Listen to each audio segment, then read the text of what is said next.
Good day mga ka-PBA Madness! Nasaksihan natin ang sinasabing bagong San Miguel Beermen dahil yung mga bago na sina Huami Tiongson at Andreas Kahilig ang mga sumalba sa SMB para makuha ang unang panalo ngayong Commissioner's Cup. Malayo pa rin sa pagiging dominant team ang Beermen kung ikukumpara nga nung panahon ng Death 5 at ni Coach Leo Austria. Isa sa nakikitang problema sa kampo ng SMB ay ang conditioning level ng kanilang import na si Quincy Miller.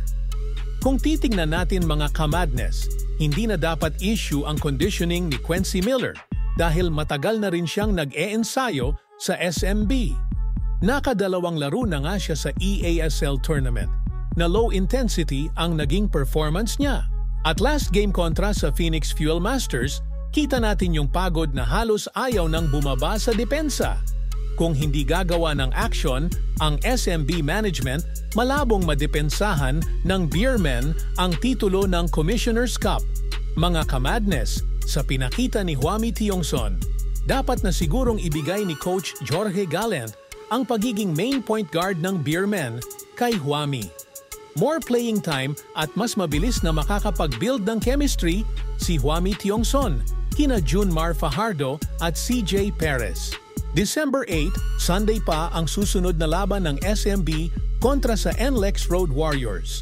May panahon pa para makagawa ng adjustment ang coaching staff ng Beermen, lalo na sa import matters.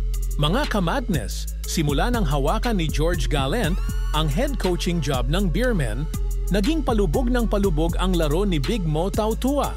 Samantalang mula rin namang makuha ng SMB si Jeron Teng, hindi na bumalik ang playing time na dati nitong nakukuha nung panahong nasa Alaska pa siya.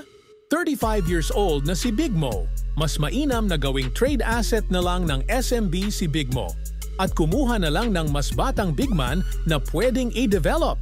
Habang pinapatagal pa ng SMB management na magpatuloy na lumubog ang laro ni Mo Tautua, mas lalong bumababa din ang trade value nito. Kung trade suggestion ang pag-uusapan, para sa akin, pwedeng i-trade ng Beermen ni Mo Tautua at Jeron Teng sa Blackwater Bossing kapalit ni Christian David at ng first round pick ng Blackwater.